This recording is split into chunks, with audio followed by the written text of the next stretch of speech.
Advertencia: el contenido de este programa es de total responsabilidad de los presentadores y realizadores.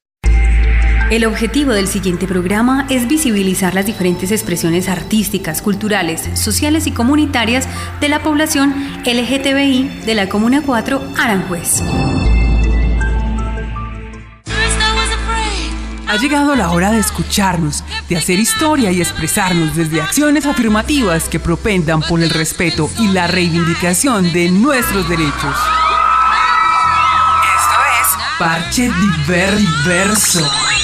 6 colores en las voces de los líderes diversos que construyen un territorio incluyente. Párchate con nosotros.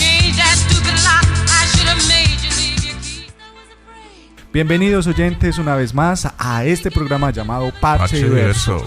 Un programa hecho para que te informes y además sepas sobre las diferentes actividades, tanto artísticas, culturales y comunitarias de la población LGBTI o la población diversa en la Comuna 4 y en la ciudad de Medellín. Obviamente en este programa estoy yo, Esteban Gómez, que estoy con muchos ánimos de socializar cada una de las propuestas que tenemos para esta semana. Y me acompaña también John Freddy González, no con muchos ánimos, estoy enfermo, lastimosamente. Muy bien, y el tema del día de hoy será entonces la política pública LGBTI, que más adelante hablaremos con detalle sobre ella. ¿Cierto? Y además de eso tenemos un invitado especial que más adelante sabremos quién es y nos ayudará a desarrollar el tema de hoy. Muy bien, y esto es entonces Parche Diverso. Y este es el tema del día.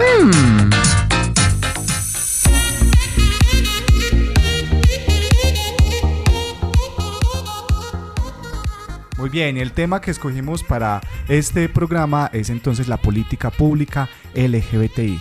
Una política pública que se realizó en el 2011, que es un acuerdo, el acuerdo 08 del 2011, y a partir de ahí se vino una cantidad de propuestas alrededor de la población que ha permitido un poco la visibilización de sus expresiones y también la posibilidad de que la administración piense en la educación de la población, en la salud de la población y en otros asuntos importantes. Entonces hablemos un poquito del contexto de la política pública, por qué surge, cuál es la necesidad y qué es lo que hace falta para que esta política pública sea efectiva en su totalidad. Sí, claro, esta política surge para el reconocimiento de la diversidad sexual, identidades de género y para la protección y restablecimiento y atención de los derechos de las personas LGBTI aquí en la ciudad de Medellín. Es el acuerdo 08 del 2011. Se hizo en el Consejo de Medellín con una serie de activistas que se lucharon y casi se mataron porque surgiera este acuerdo. Sí, es que veníamos de una tradición en donde las manifestaciones LGBTI, las manifestaciones diversas, estaban entonces en boga en la ciudad de Medellín.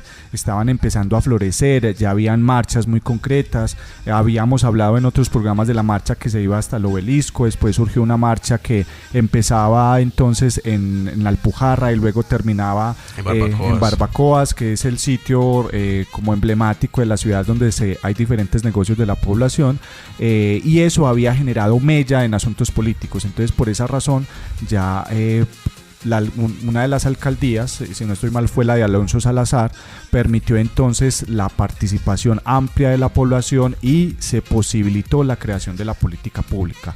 Pero eso fue a partir de reconocimiento de derechos, fue a partir de luchas concretas, fue a partir de el reconocimiento de ciertos liderazgos y de la importancia que estaba teniendo esta población, no solamente desde el punto de vista cultural artístico, sino también desde el punto de vista político y económico, porque eso también hay que decirlo.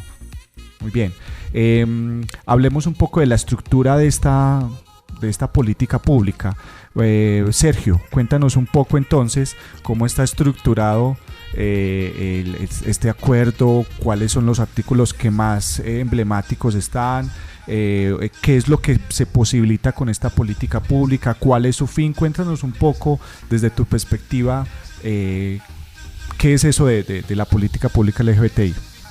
Bueno, buenos días a todos y todas. Gracias por la invitación a este programa. Yo creo que hay que ampliar más este espectro del poder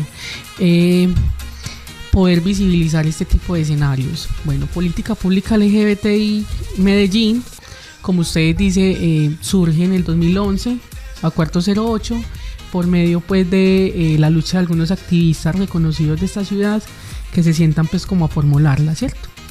Eso causa un montón de problemas internos inclusive y fragmentaciones dentro de los activistas en su momento, ¿cierto?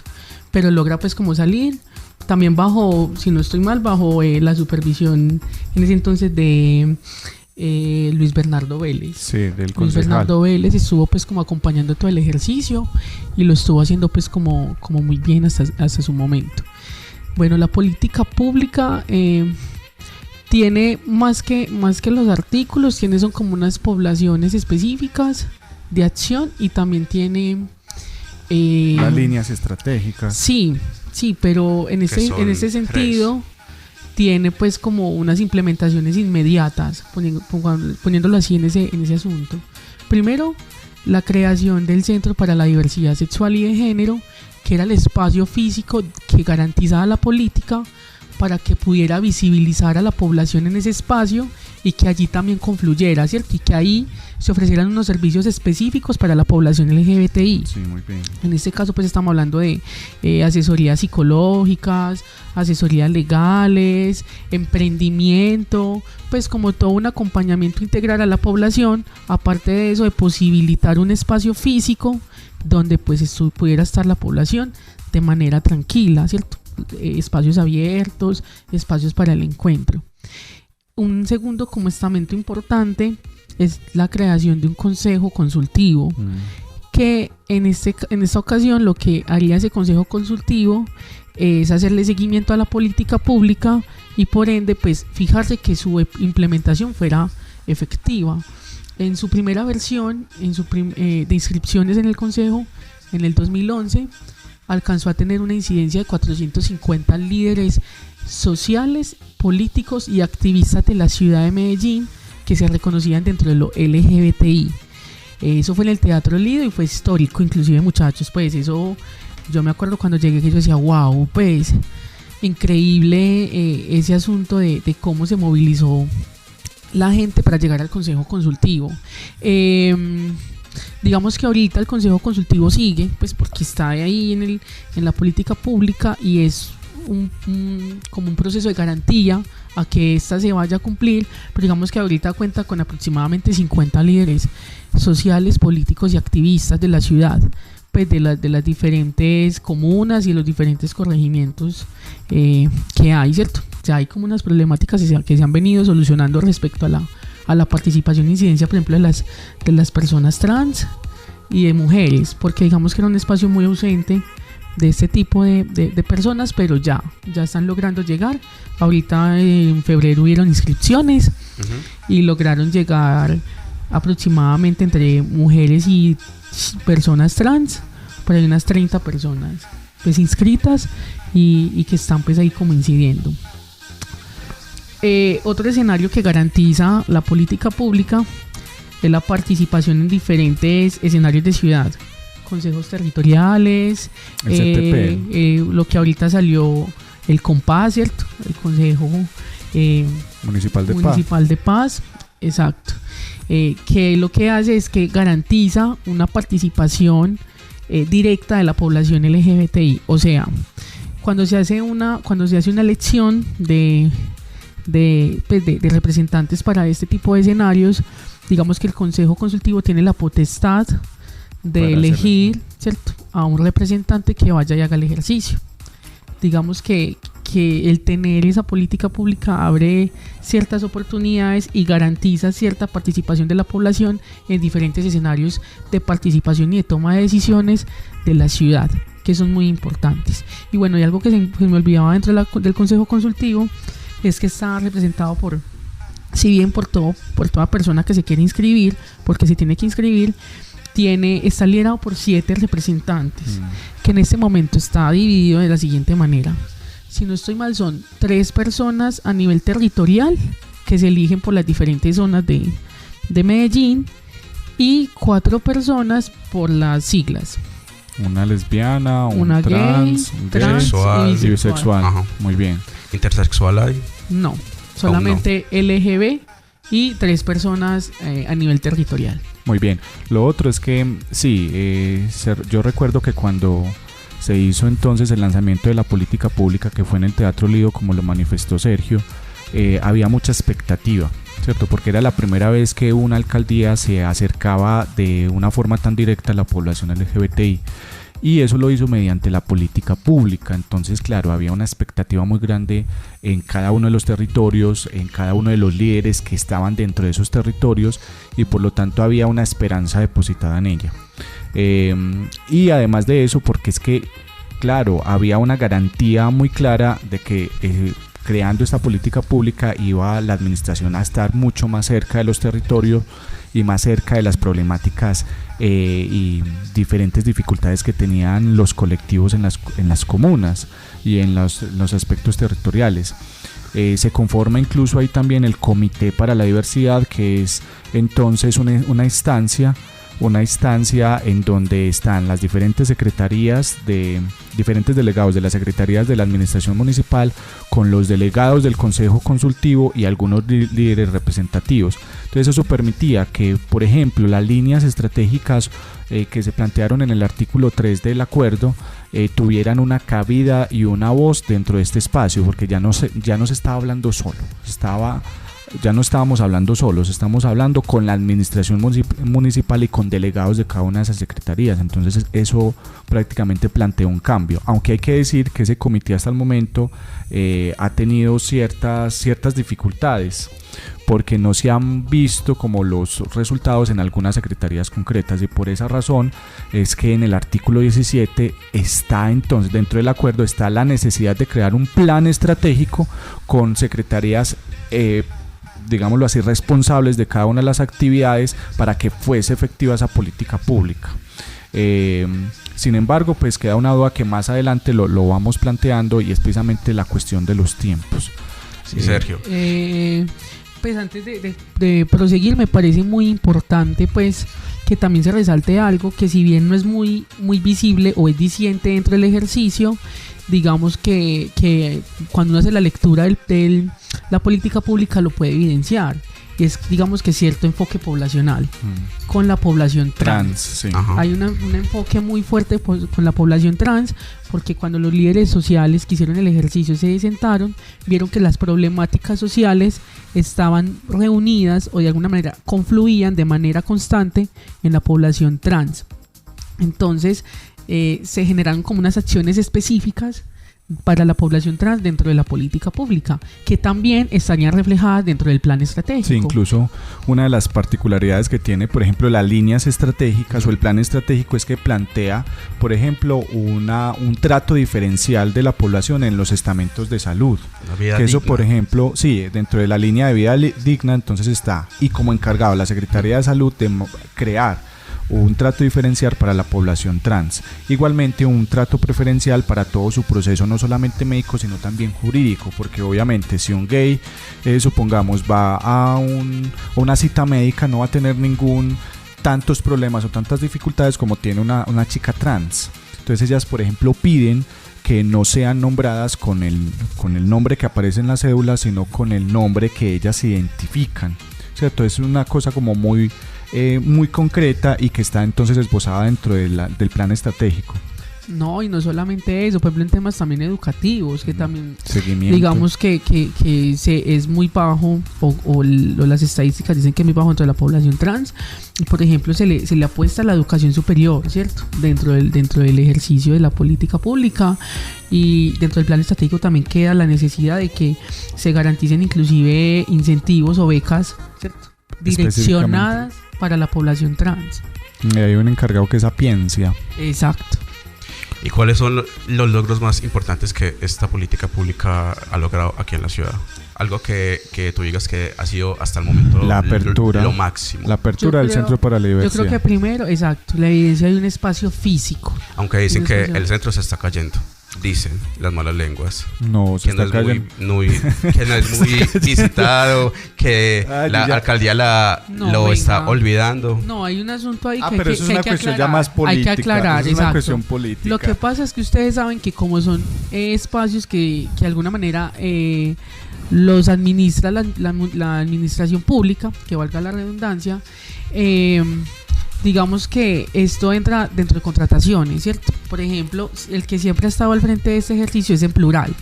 En Plural pues es como la entidad que siempre ha estado como encargada de ese escenario, y sí, hay unos momentos en que fluctúa la contratación, están por largos periodos de tiempo contratados, pero en algunos momentos no. Entonces, claro, cuando no lo están, el centro se queda sin los servicios pues que ofrece de manera constante, que el acompañamiento jurídico, que el acompañamiento psicológico, que el acompañamiento a ejercicios de emprendimiento, pues, y toda la oferta cultural y toda la oferta educativa que también, pues, según la política y según el Centro para la Diversidad debe tener este escenario. O sea que se queda sin esa programación y solamente queda como con lo básico, que es el espacio. Pero hay que hacer una aclaración ahí, y es que independientemente si hay profesionales o no, ya es obligación por el acuerdo de que ese espacio exista. Claro. Entonces ese espacio no se puede cerrar. Ese espacio no se puede cerrar. Una cosa diferente es que por cuestiones administrativas se demore, por ejemplo, la llegada de un profesional, de un abogado, de un psicólogo, pero el espacio después del acuerdo siempre debe permanecer abierto o debe permanecer. Aunque pues ahí yo sí doy como mi cuñita. Antes de que se viera todo el empoderamiento del ejercicio bajo el Consejo Consultivo, hablemoslo, pero en los años 2013-2014, sí hubo un cierre permanente. Sí hubo un cierre permanente por la ausencia de profesionales, ¿cierto? Y como no tenían nada que ofrecer, digamos que en muchos momentos el Centro para la Diversidad cerró sus puertas al público.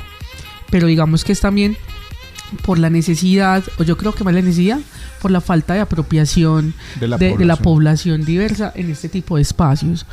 O sea, lo que habrá garantizado que el centro no se cierre, aún así, como dice Esteban, no haya servicios, es que la población está yendo, ¿cierto? Y se está apropiando del espacio y está haciendo un ejercicio de reclamar ese escenario como suyo, así sea para reuniones, para cosas pues mínimas.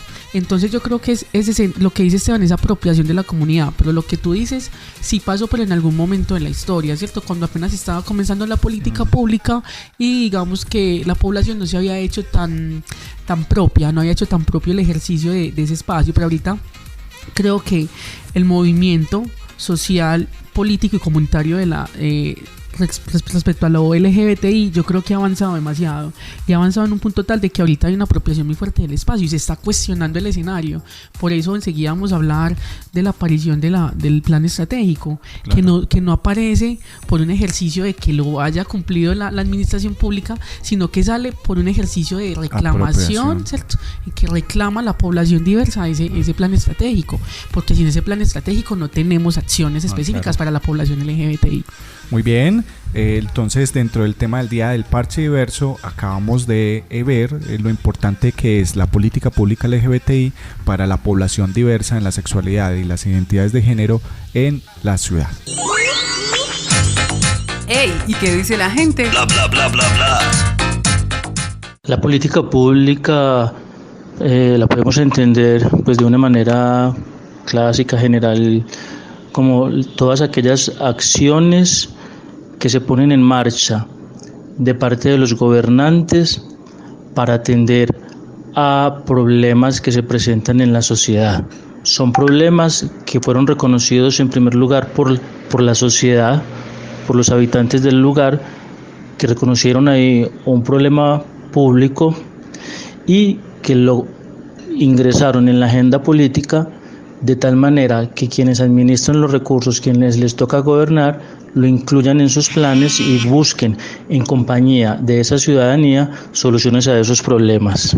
Las políticas públicas o la figura de política pública es, si se quiere, una manera de condensar y de redactar una serie de acuerdos que logran establecerse por las organizaciones sociales en las agendas públicas y que a su vez esas logran perpetuarse en el tiempo y en los gobiernos a través de un acuerdo validado por el Consejo o por el ente que aprueba las partidas y las decisiones municipales. En conclusión, es una demanda puesta por la organización social, retomada por el Estado y establecida más allá de los gobiernos de turno. Las políticas públicas es un acto administrativo pues, con el cual se formalizan programas y acciones desde la administración municipal para atender de alguna manera una problemática o una necesidad de un grupo poblacional específico, ¿cierto? Con el fin de generar acciones puntuales para solucionar problemáticas, ya sean generales pues de un sector o de grupos poblacionales. Listo, pero más o menos eso es. Son unas acciones o programas que se tienen desde la administración municipal para eso. Bueno, pues una política pública es un instrumento territorial que permite la satisfacción de necesidades de una sociedad o de una comunidad en una escala pues territorial más pequeña y sobre todo hace parte pues como del diseño de acciones colectivas para la satisfacción de derechos de acuerdo a las generaciones de derechos. Uno podría decir, digamos, que en términos de administración, que las políticas públicas son una estrategia administrativa pensada para recoger insumos desde el territorio, desde los procesos de base, o también una manera en la que se pueden proponer, digamos, otro tipo de actividades interrelacionadas entre los territorios y la administración pública, de manera que se pueda plasmar jurídicamente a través de una política pública. Ahora, a nivel personal, para mí la política pública, digamos que ese es el primer insumo que tiene la ciudadanía para empezar a problematizar las diferentes dinámicas que tienen los territorios de la ciudad de Medellín. Párchate con nosotros en la cuarta estación. Esto es Parche Diverso.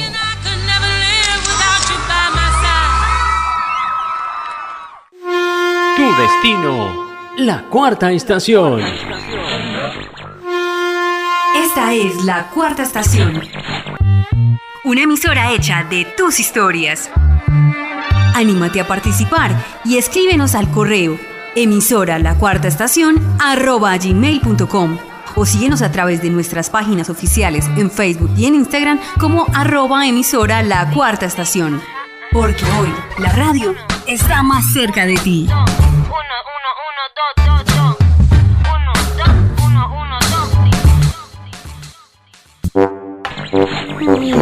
¿Cansado ya de estar buscando en la web contenidos interesantes? Has llegado a la cuarta estación, la emisora digital diferente, donde tú eres el protagonista. Tu música, tus ideas y tu comunidad en tu celular o computador. Conéctate, la cuarta estación.radiostream123.com. Párchate con nosotros en la cuarta estación. Esto es Parche Diverso.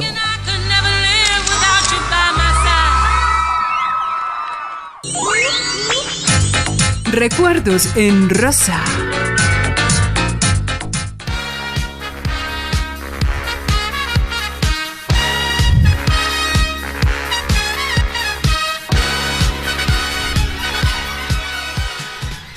Y en esta sesión de Parche Diverso, llamada Recuerdos en Rosa, vamos a hablar entonces de un líder, del padre del movimiento LGBTI, del movimiento diverso de Colombia, que en este caso es León Zuleta. Y por esa razón tenemos entonces a Fabián Higuita, que nos va a acompañar en esta sección. Muy bien, Fabián, ¿cómo estás? Cuéntanos un poco de León Zuleta, de su vida, por qué es importante para la ciudad y para Colombia León Zuleta. Bueno, Esteban, muchas gracias por la invitación. Bueno, les cuento. León Zuleta fue, como le dice muy bien Esteban, el padre del movimiento LGBT en Colombia. Él nació en Itagüí. ¿Recuerdas el año, Esteban? 1952. Sí, 1952. Y murió en 1993. Un 22 de agosto. 22 de agosto, víctima de un asesinato. Que todavía no se ha esclarecido. Ajá. Incluso hay que decirlo con mucha propiedad, ni siquiera se hizo un proceso de investigación. Se dejó el asesinato ahí y nadie en la ciudad se preguntó. Y dentro de los anaqueles históricos se quedó como la evidencia de ese asesinato en un pequeño recuadro del periódico El Tiempo, pero ya, hasta ahí. Hasta ahí quedó como la historia o el asesinato de él. No trascendió pues como a más. Bueno, él fue una persona, un profesional en filosofía. Fue profesor en la Universidad de Antioquia, si no estoy mal. Sí. También en la Universidad de Pasto. En la Universidad de Pasto, Antonio Nariño.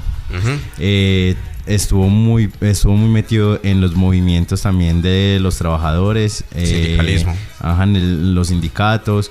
Fue comunista. Sí, fue parte del a los 19 años entró a los jóvenes. A la juventud comunista de Colombia. De Colombia, muy bien. Que después de eso fue expulsado precisamente porque era homosexual. El Partido Comunista lo retiró precisamente porque él declaró públicamente que era homosexual. No, y también dicen que lo echaron de la Universidad de Antioquia y de la Universidad de Nariño, supuestamente porque también dijo que era homosexual. Homosexual, era también de tendencia izquierdista, pues se consideraba de izquierda, entonces esas cosas homosexual, izquierdista y sindicalista. Y sindicalista, entonces hicieron que lo rechazaran en muchos lugares. Claro que sí. Muy bien, era un personaje en extremo irreverente. Ajá. ¿Cierto? No le importaba entonces hacer expresiones en público de su orientación sexual, no tenía ningún problema de besarse con un hombre, cogerse de la mano con un hombre, porque él manifestaba que era una expresión política para desestabilizar precisamente ciertos estados conservadores y patriarcales que tenía la sociedad y que tiene todavía la sociedad dentro de esa perspectiva y aceptación de la población diversa. Igual en esa época, precisamente en esa época que el machismo se enmarcaba más en este país y en esta ciudad, era el tener esos ideales y pensamientos, era algo pues como un pecado, todavía se veía mucho tabú con el tema y por eso él tenía no tenía mucha aceptación hasta el momento que él decidió crear manifestar el movimiento LGBTI en Colombia. Se dice que es el padre precisamente del movimiento LGBTI porque en alguna de las entrevistas él de una forma muy particular lanzó el movimiento y dijo, no, es que yo tengo un movimiento de gays, de lesbianas y de personas diversas que está constituido por 10.000 personas, por 10.000 personas. Eso en ese momento fue un boom, porque entonces, ¿cómo así 10.000 personas LGBTI?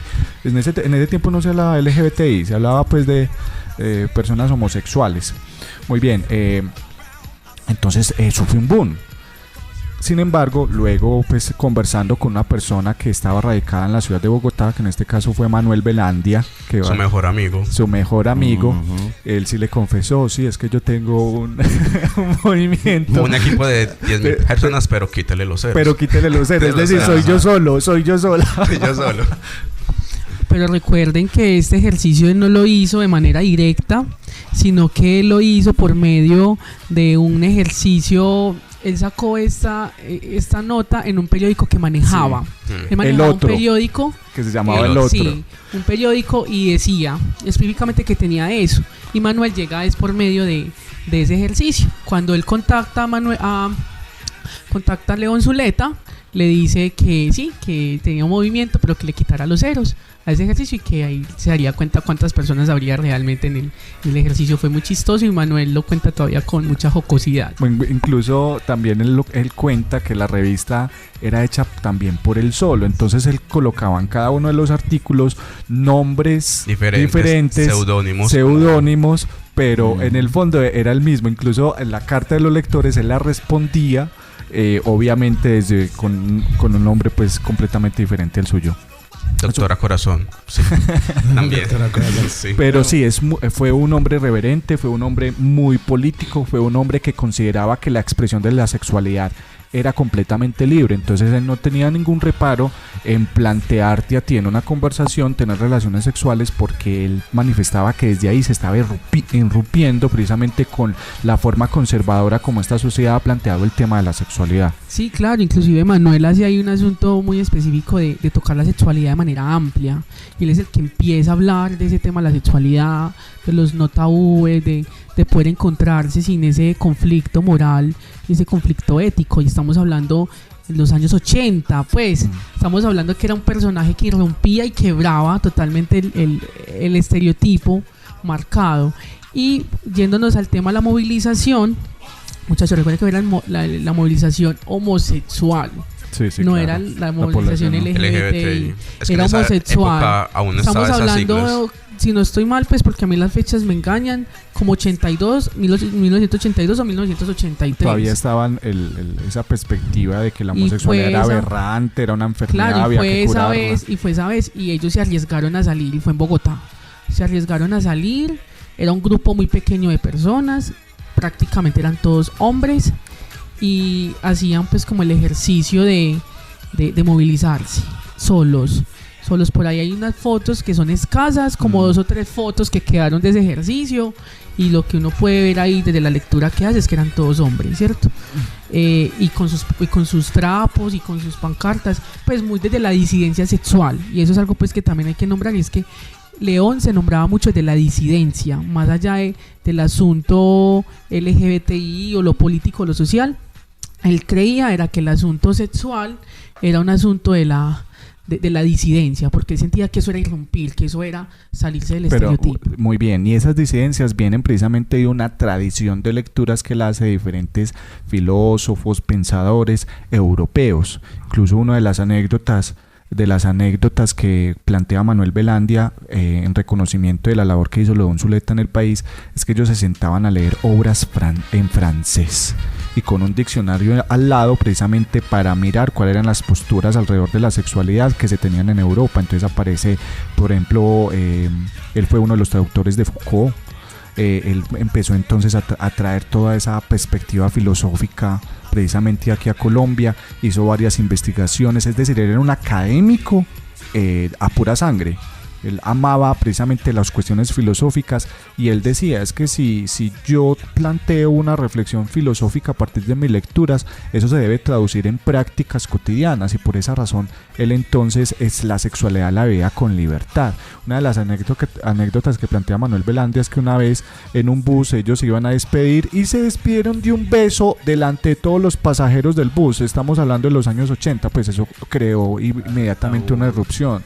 Es que era un personaje relevante, era un personaje muy relevante pues en el proceso del arraigo de derechos de la población.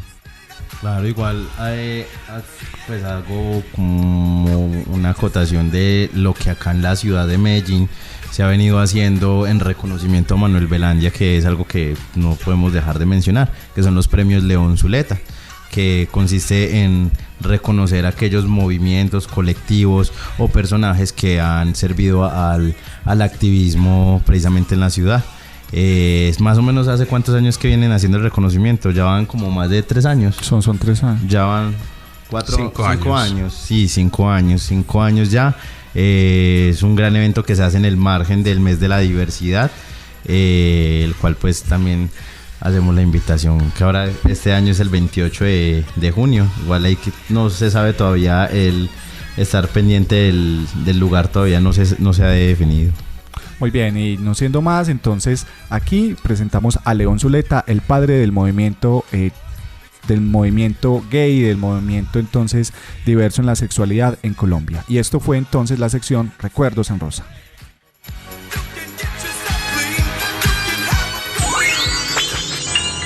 Párchate con nosotros en la cuarta estación. Esto es Parche Diverso.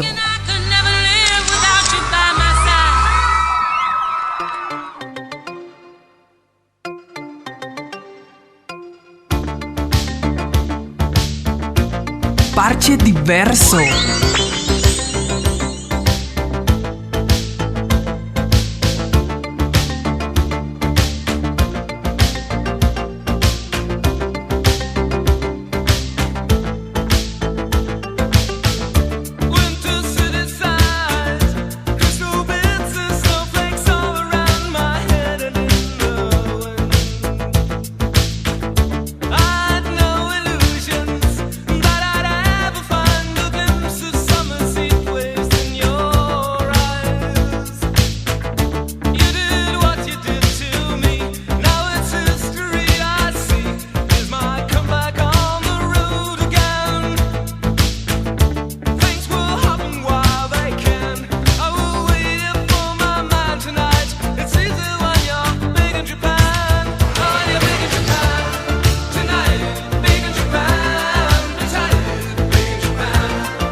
Parche Diverso.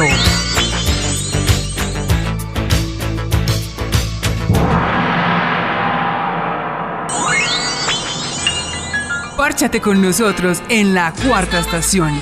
Esto es Parche Diverso.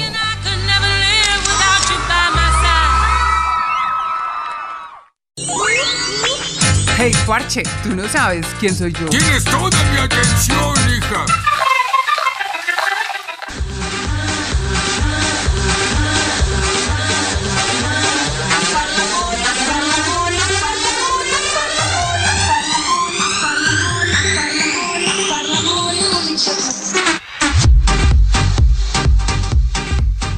Muy bien, y en esta sección llamada Usted no sabe quién soy yo, tenemos un invitado muy especial. Que yo no lo conozco. ¿Usted no lo conoce? No sé quién ¿Seguro? es. No lo he visto en mi vida. No sé quién es.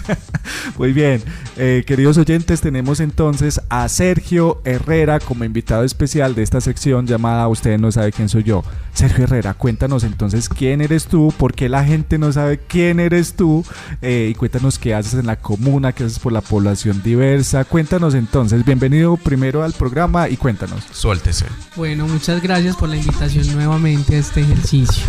Bueno, Sergio Herrera Cadavid, tengo 24 años, estudiante, pero ya próximo a graduarme de profesional en planeación y desarrollo social. Llevo este año cumplo 10 años en el proceso comunitario y social dentro de la Comuna 4. O sea que a los 14 años empezaste. A los 15, pero digo, todavía apenas los voy a cumplir. Ah, bueno. Porque voy a cumplir 25. Eso fue por ahí de hijos de una tía, ¿cierto? Sí.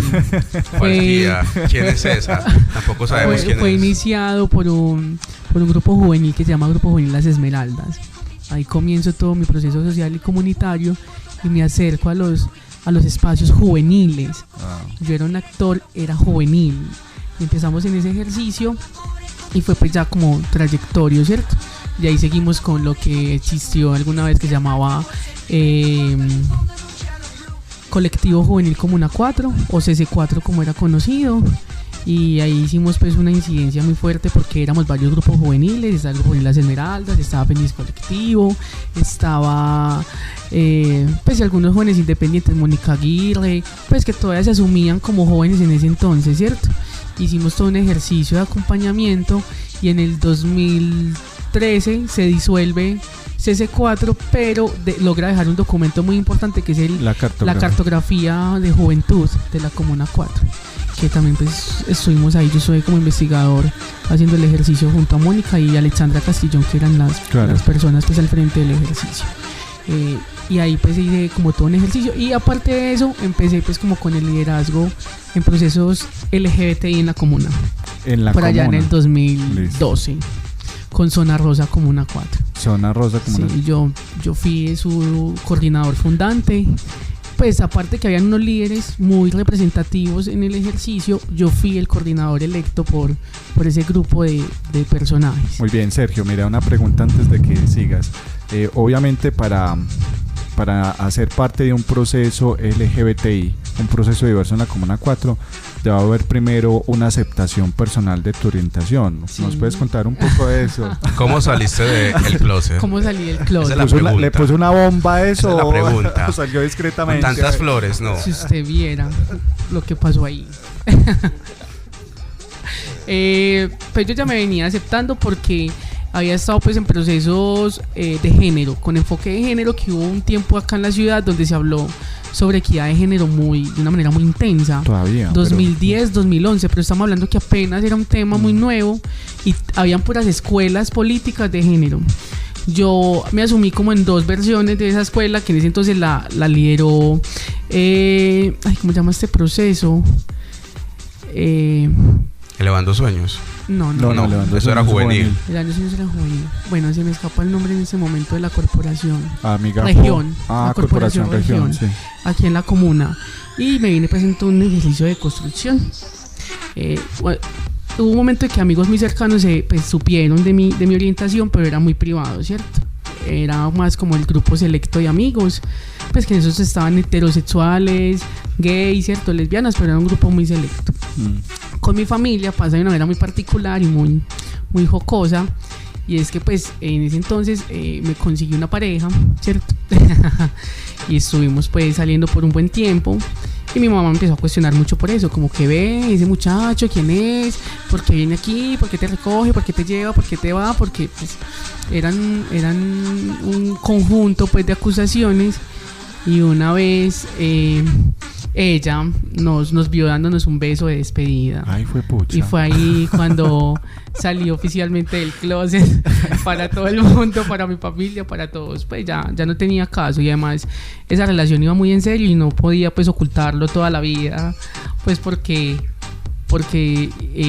pues no me aceptara, no, y además porque yo sí quería empezar a ejercer unos procesos de movilización social y política respecto al tema, y es por eso que unos meses después me doy la oportunidad de ser el coordinador de Zona Rosa Comuna 4, pero con muchísimo miedo. Porque mi ejercicio no era LGBTI, mi ejercicio era juvenil. Entonces claro, cuando me fueran a ver con ese perfil, de una iba a estallar en los escenarios públicos donde se mueve los líderes comunitarios. Pues fue como en su momento algo que irrumpió, pero bueno, aquí vamos, y llevo ya por ahí 8 años fuera del closet. Bueno, 8 años. Y aún me falta. Cuéntanos entonces cuál fue como la experiencia más significativa al estar en Zona Rosa o al liderar Zona Rosa. Yo creo que primero era un grupo de jóvenes, éramos casi todos jóvenes, muy pocos mayorcitos. ¿Eran cuántos? Éramos por ahí 10 personas, 10, 12 personas. Se habían líderes muy representativos dentro de la comuna. Cristian, Leider, estaba Doncella, estaba Silvana, ¿verdad? Sí, Silvana hizo parte de ese proceso. Jerónimo no, Jerónimo ya se había retirado. Habían ahí Sebastián Arenas, obviamente, que líderes que ya están como en otras tónicas. Sí. Exacto, él ahorita acompaña todo el proceso de Alianza Social LGBTI, pero él estuvo muy cercano a Mesa Diversa en un momento de su vida. Jefferson Jaramillo o Indira Serrano en ese momento también hizo parte de Zona Rosa. Transformista, sí. Sí, inclusive fue la coordinadora por mucho tiempo después. No, después de Silvana, porque después de mí llegó Silvana, y después de Silvana se monta Indira Serrano. O sea, Jefferson o Jennifer, como se llamara, ¿cierto? Muy bien, una experiencia significativa. Bueno, experiencia significativa. Creo que la vez que nos tomamos la 92. ¿Y cómo fue eso? Eso fue en un diciembre. Eso fue en un diciembre, creo que del 2012. Nos tomamos la 92 y la cerramos por donde están las peluquerías, y la cerramos y pusimos ahí la bandera y nos paramos un momentico la movilidad. Y cerraron la 92. Visibilizamos. Pero en ese tiempo no había tanta restricción para la toma de espacios públicos. No, es que eso fue un momentico. Eso fue un momentico y nos concentramos más que todo ahí en esa franja que divide esas calles de la 92. Esa es la la 92 como entre la 50, 49B y 50, algo así. Y nos tomamos esa, yo creo que eso fue muy bonito. Inclusive vinieron mesas de otras comunas, por ejemplo estuvo la mesa de la 16, estuvo la mesa de la 13, pues como acompañando ese ejercicio de toma de espacio público, porque se hizo en el marco de un proyecto que en ese entonces estaba liderando, creo que con la corporación El Otro, no sé si era No, era Plataforma LGBTI. Plataforma LGBTI, sí. Y ellos pues lideraron ese ejercicio aquí y nos tomamos la 92. Fue muy bonito ese momento. Muy bien, ¿y qué cambios has visto frente a lo que es Zona Rosa, a lo que es ahora el proceso de diversidades en la comuna? Primero que todo, yo creo que es el trascender en ese asunto del LGBTI. Creo que ahorita el movimiento diverso creo que ha logrado tocar otras esferas, creo que ha logrado tocar otras poblaciones y se ha dado otras reflexiones. Pues Zona Rosa fue muy bonito en su momento porque fue muy de lo LGBTI y tocó ese escenario y logró incidir en espacios de participación. Por ejemplo, se peleó el escenario de ese entonces el Consejo Territorial que había aquí en la comuna, y tuvimos participación ahí como Zona Rosa, ¿cierto? Y fue muy bonito en ese asunto de poder visibilizar la población en un proceso organizativo que nunca se había visto, ¿cierto?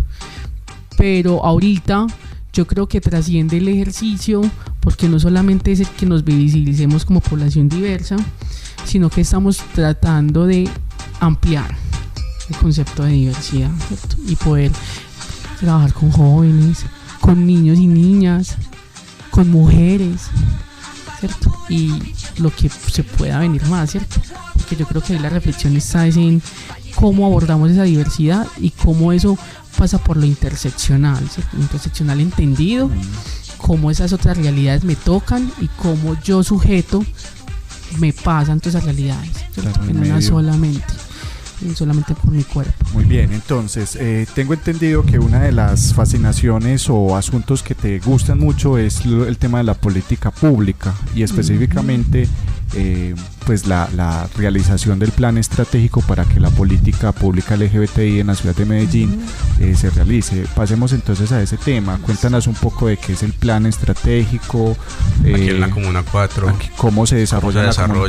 Pues si hay una incidencia obviamente en la comuna. O si hay un apoyo. Bueno, el plan estratégico en este momento todavía es una utopía.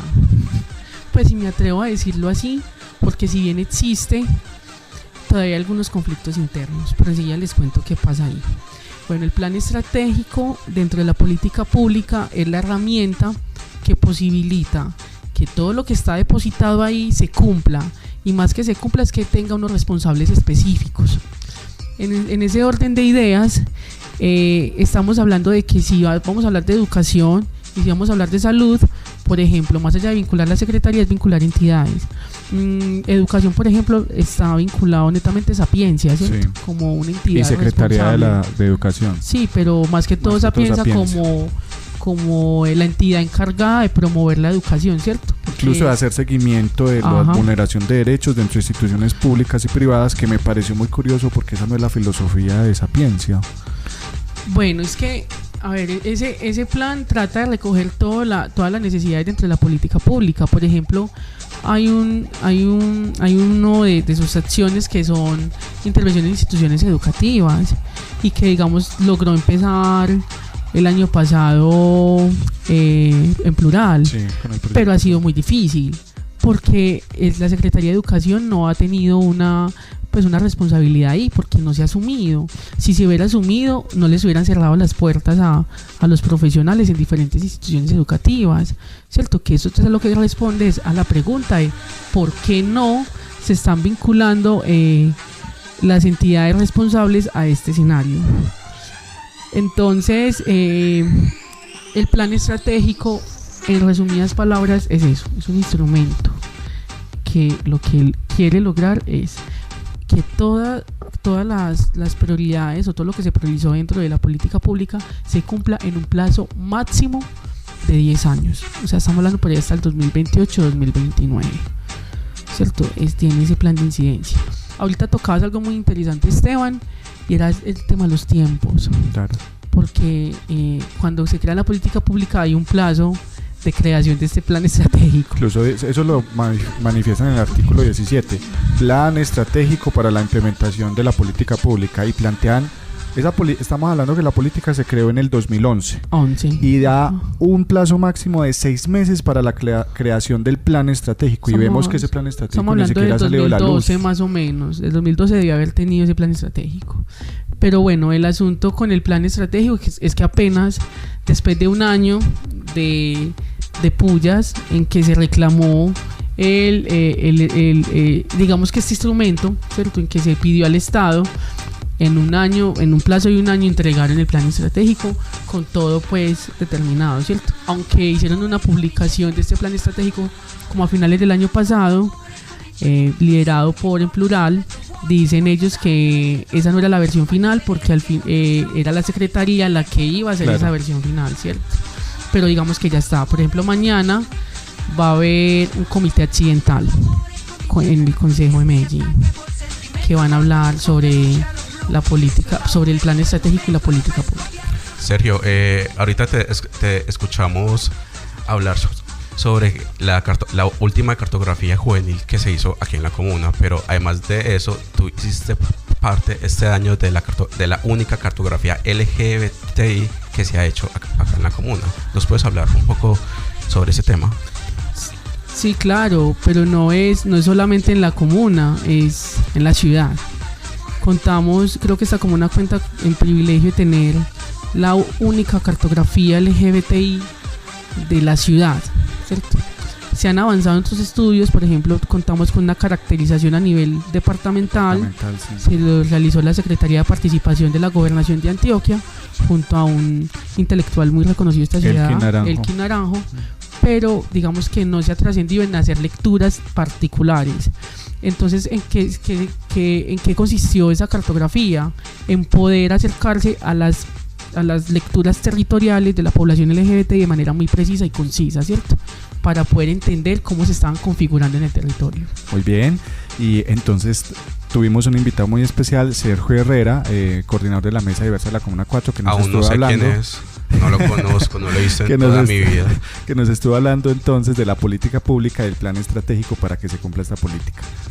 Esto es entonces todo en la sección llamada Usted no sabe ¿Quién soy yo? Lo más cool.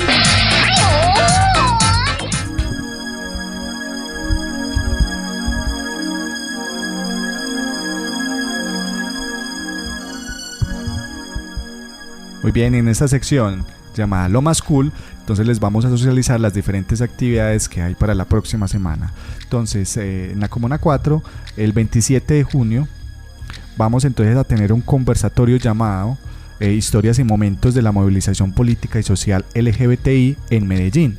Y vamos a tener unos invitados muy especiales. En este caso, Manuel Velandia. Vamos a tener también al ciudadano gay llamado Manuel Bermúdez, Fausto Emilio, y va a ser moderado este conversatorio por Isabel Llano, que hace parte de la mesa diversa de la Comuna 3, Divergéneros. Esto será a las 2 de la tarde en la Casa Museo Pedro Nel Gómez. Sergio. Bueno, yéndonos un poco a ciudad, tenemos agenda para el martes 25 de junio en el Museo de la Memoria, y vamos a tener entonces desde las 2 de la tarde una ponencia a cargo de John Restrepo de Casa Diversa Comuna 8 para hablar sobre el sujeto de reparación colectiva. Recuerden que ellos fueron reconocidos como sujeto de reparación. A las 3 vamos a tener un panel de ¿quién reclama estas vidas? A cargo del Sistema Integral de Verdad, Justicia, Reparación y no Repetición. Y a las 6 vamos a tener proyección de Este Pueblo Necesita un Muerto. Muy bien. A cargo también de la directora de esta película. El 27 tengo entendido que hay también película, cuéntanos. Sí, el 27 aquí en la 4 tenemos película en el Centro de Desarrollo Social, o antiguamente llamado Barrial. Se llama Carol, una película, a las 6 de la tarde. A las 6 de la tarde, muy bien. Y a los que les gusta ir a la Casa Museo Pedro Nel Gómez, del 17 al 28 de junio está la exposición itineraria de fotografía que se llama Transformación Social, Política y Cultural de la Movilización LGBTI en Medellín del 2010 al 2018. Está de 9 de la mañana a 5 p.m. Entrada libre. Listo, aparte de esto, volviendo a agendas de ciudad, vamos a tener el miércoles 26 de junio, también a cargo, en este caso la Comuna 8 y la Mesa Diversa de la Comuna 16, un maquillaje drag por Victoria Strauss y Miss Drag Queen. Muy interesante. Sí, allá en el Museo Casa de la Memoria. Muy bien, y el 28... Bueno, y ya tenemos más eventos de ciudad, esto ya a cargo de la Alianza Social LGBTI Antioquia, y son los galardones León Zuleta, que en este momento no hay un lugar específico todavía, va a ser a las 6 de la tarde, para que estén muy pendientes de toda la agenda de ciudad. Los pueden buscar en Facebook, Alianza Social LGBTI Antioquia, y ahí se pueden estar informando. Y también la marcha, pues obviamente, que lo histórico en este proceso de ciudad, que es lo que todavía junta a todas las organizaciones sociales LGBTI de la ciudad, que va a ser el domingo 30 de junio. La concentración, si no estoy mal, es desde las 12 del día en la Alpujarra. ¿En Alpujarra? Ah, no, en Barbacoas. Barbacoas es. Sí, porque llega a la Alpujarra, perdón. Sí, la concentración es en la Alpujarra. Y termina en Barbacoas. El Barbacoas y termina en el Parque de las Luces. En el Parque de las Luces, sí. Muy bien. Entonces ahí están las actividades para la próxima semana. Esperemos que nos acompañen en algunas de ellas. Y esto ha sido entonces todo en la sección llamada Lo Más Cool. Marlon Brando, Jimmy Dean, on the cover of a magazine. Grace Kelly, Harlow Jean, picture of a beauty queen. Jean Kelly, Fred Astaire, Ginger Rogers, dancing. Muy bien, y para finalizar entonces este parche diverso, definamos entonces, Fabián, en pocas palabras, ¿qué es eso de política pública? Listo, la política pública son aquellas acciones que la administración local, como alcaldía o el mismo estado, ejecuta para poder satisfacer esas necesidades de ciertas poblaciones que lo estén necesitando. Pues en este caso de la población, en este caso que estamos tocando política pública LGBTI, sería enmarcar en la población. Muy bien, entonces muchas gracias a todos los asistentes, muchas gracias, Fabián. No, muchas gracias por permitirme estar en ese espacio, por parchar un buen rato acá con ustedes, y hasta una próxima.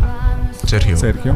Bueno, muchísimas gracias por abrir este espacio, por poder tocar temas de ciudad, temas interesantes, y que podamos pues seguir ahí encontrándonos a ver de qué podemos seguir hablando. Muy bien, muchas gracias. Esteban, muchísimas gracias por haber venido, por cumplirnos nuevamente. Muy bien, esto ha sido todo en este programa llamado Parche Diverso. Hasta luego.